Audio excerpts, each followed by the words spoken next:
So the meeting between Jacob and his brother Esau turns out to be quite happy in the end. Esau saw the whole army coming, and they ended up sending their messengers once more to exchange the gifts, enjoy the reunion together, and then went their separate ways. Okay. We'll continue on then for the story on begins on page 119. You guys probably all know the story pretty well already of Joseph and his brothers. Okay, this is Jacob, and or Israel as he's now called, his progeny of 12 sons. They're quite a crew, and the second youngest of them is Joseph, and highly favored by Jacob or Israel because he was born of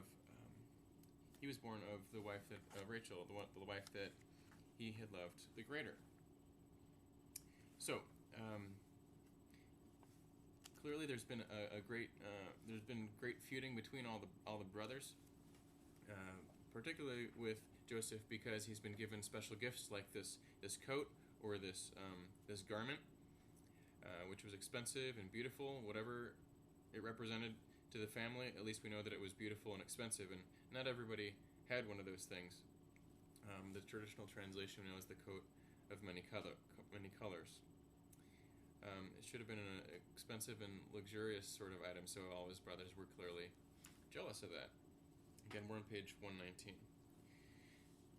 Joseph is also known to have been a dreamer. So he had one first dream where he saw himself and his brothers binding up this grain like big sheaves of grain in the field. And they were all kind of symbolized by different sheaves of grain. And he said, "And lo, my sheaf arose and stood upright, and behold, your sheaves gathered around and bowed down to my sheaf."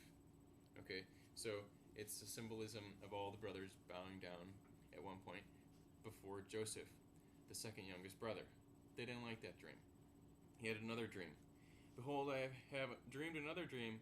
The sun, the moon, and the 11 stars were bowing down to me." And this was even stronger. This infuriated all the brothers even more, because the sun and the moon were supposed to be symbols of Joseph's father and mother.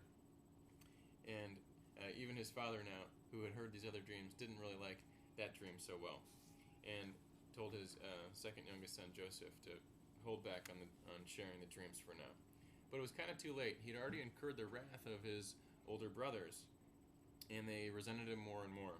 They were conspiring to come together somehow and actually to kill the dreamer, to kill their brother Joseph, who was kind of ruining their lives, they felt.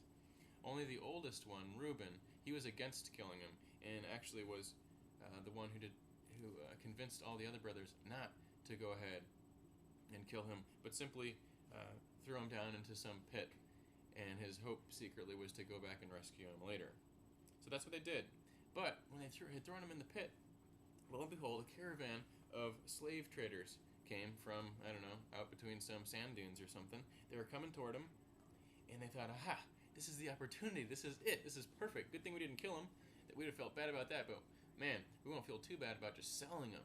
We could get money for this. We could sell him off to these Midianites or these Ishmaelites and make a profit at the same time as getting rid of our pesky brothers. So they sold him off to the slave traders, and that was without Reuben. So when Reuben comes back thinking his younger brother is in the pit, he's gone. And Jacob, the father, Israel, was left believing that his favorite son was dead. Joseph, in the meantime, was hanging out in Egypt. Joseph came to power in Egypt. It's amazing, the history, the transformation. He was sold into Egypt as a slave, and through a series of incredibly providential events, Joseph actually becomes in the good graces of the Pharaoh, and rises in Pharaoh's eyes and in position and authority in the country until he's the second in command in all of Egypt. He's like the vice president, or the prime minister they called it, to Pharaoh. Joseph could even, he was able to predict, because of his insight, because of his closeness with God, he had always had that capacity to understand what God was trying to say, oftentimes in the form of dreams or the interpretation of dreams. And he was able to predict that there was going to be this 7 years of famine in all of Egypt. in the surrounding areas. And because of his wise counsel and his insight, the country of Egypt under Pharaoh went ahead and stored up loads and loads, hordes of grain, hordes of all kinds of food in order to weather this long 7-year famine that was to come. So when in fact the famine came, the whole country was deeply indebted to Joseph. Even foreigners started hearing of the good fortune in Egypt and how much extra supply they had saved up to prepare for this famine. Even Jacob and his family heard of the news. When Jacob learned that there was grain in Egypt, he said to his sons, "Why do you look at one another?" And he said, "Behold, I have heard that there is grain in Egypt. Go down and buy grain for us there, that we may live and not die." So 10 of Joseph's brothers went down to buy grain in Egypt. But Jacob did not send Benjamin, Joseph's brother, with his other brothers, for he feared that harm might befall him. See, even foreigners wanted to buy all the grain that Pharaoh's chief minister had accumulated. What all of Jacob's sons didn't know was that this new prime minister, Zaphenath-Paneah, if you can say that 10 times fast, you win, that he, the prime minister, was actually one of their own, was actually of their own blood, and was actually the Joseph that they had thought they had gotten rid of once and for all, that Jacob himself thought had been killed. So there they were, fulfilling Joseph's dreams before him. They came to him, the prime minister who was in charge of all these hordes of all their sheaves of grain, and there they were, the brothers, bowing down before him, just as the dream had foretold. Now, Joseph, he was the only one that knew what was going on. He spoke in Egyptian through an Egyptian translator, an interpreter, which wouldn't give away his identity to his brothers. But his brothers, they talked the same, even though they had grown up. They still looked kind of the same. They wore the same kind of clothing. So he knew for sure these were 10 of his brothers. He didn't want to reveal himself right away. In a sense, he allowed them to endure some of the consequences for the actions that they had chosen. Now there they were, bowing before the second most powerful man in the entire known world. But finally, he couldn't resist anymore, and his emotion overcame him, and he revealed his true identity to his brothers in tears. And they were so frightened and afraid and upset, and they thought, surely he has the power now, he could kill us on the spot.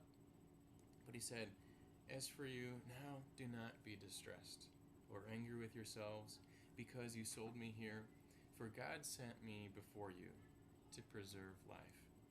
Isn't that powerful? The way that God used even the terribly crooked lines of his brothers as they sold him for money into slavery.